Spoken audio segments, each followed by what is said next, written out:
प्यारे दोस्तों, मामा के इस शहर में 10 साल रेहान अपने प्यारे कदरे भोले बाले खानदान के साथ रहता था।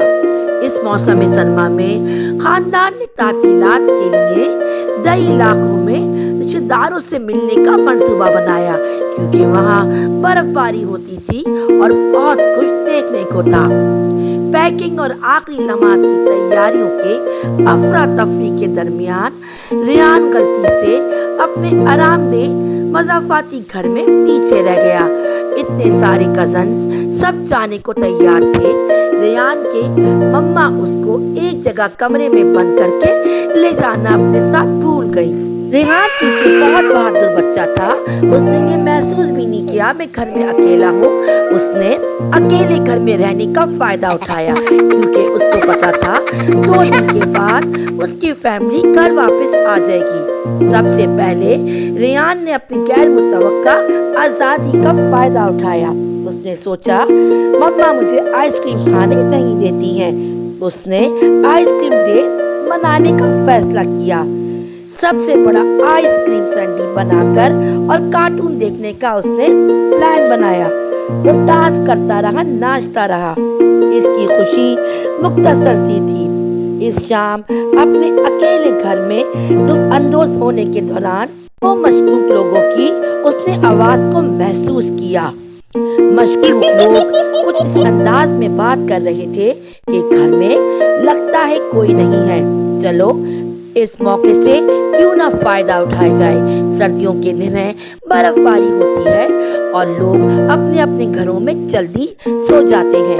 रेहान ने सरगोशी करते हुए सुना, क्योंकि रेहान बहुत समझदार और बहादुर बच्चा था। उसने जब ये सुना तो वो अलर्ट हो गया। इसी दौरान रेहान की वालदा घर में कॉल करके रेहान की खैरियत मालूम कर रही थी। वो बहुत रो रही थी जब उन्हें अपने साथ ये पता चला कि उनका बेटा उनके साथ तो है ही नहीं। बर्फबारी के दौरान सारे रास्ते ब्लॉक थे, वो वापस जा नहीं सकती थी। वो इतना रो रही थी। उन्होंने घबराहट में कॉल करी तो रेहान ने फोन नहीं उठाया, क्योंकि घर 3 मंजिलों पर मुश्तमिल था। रेहान को आवाज ही नहीं आई, क्योंकि वो प्लान कर रहा था कि चोरों से किस तरह निपटा जाए, उनको कैसे सजा दी जाए। रेहान ने सबसे पहले खुद को पुरसुकून किया और एक बहुत ही जबरदस्त मंसूबा बनाया। उसने घर के चारों तरफ फंदे बिछाए, फर्श पर संगे मरमर दरवाजे के फ्रेम पर पेंट एक बाल्टी रखी और अपनी पुरानी साइंस कट का इस्तेमाल करते हुए घर में तैयार करदा अलार्म सिस्टम सेट किया। घर एक किला बन गया, दिफा के लिए तैयार। उसने सारी जदीद टेक्निक का इस्तेमाल किया, क्योंकि वो बहादुर होने के साथ साथ बहुत ही ज़हीन बच्चा भी था। जब चोर अंदर दाखिल हुए तो वो हैरत ज़दा थे।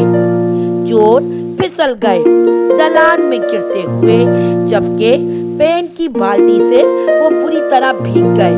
मजीद ठोकरें खाते हुए घर में दाखिल हुए, सिर्फ मजीद फंदों से मिलने के लिए, जिससे वो परेशान और मायूस हो गए। जैसे ही चोर दोबारा मुनज़्ज़म हुए, रेहान ने चौकीदार पड़ोसी मिसेस से राब्ता करने के लिए अपनी वॉकी टॉकी का इस्तेमाल किया।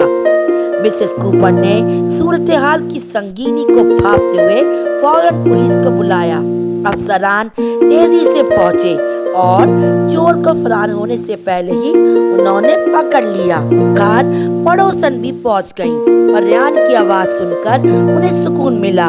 अगरचे वो इत्तलात पर अपने आप से नाराज थी, लेकिन उन्हें रेहान की बहादुरी और तेज सोच पर फख्र था।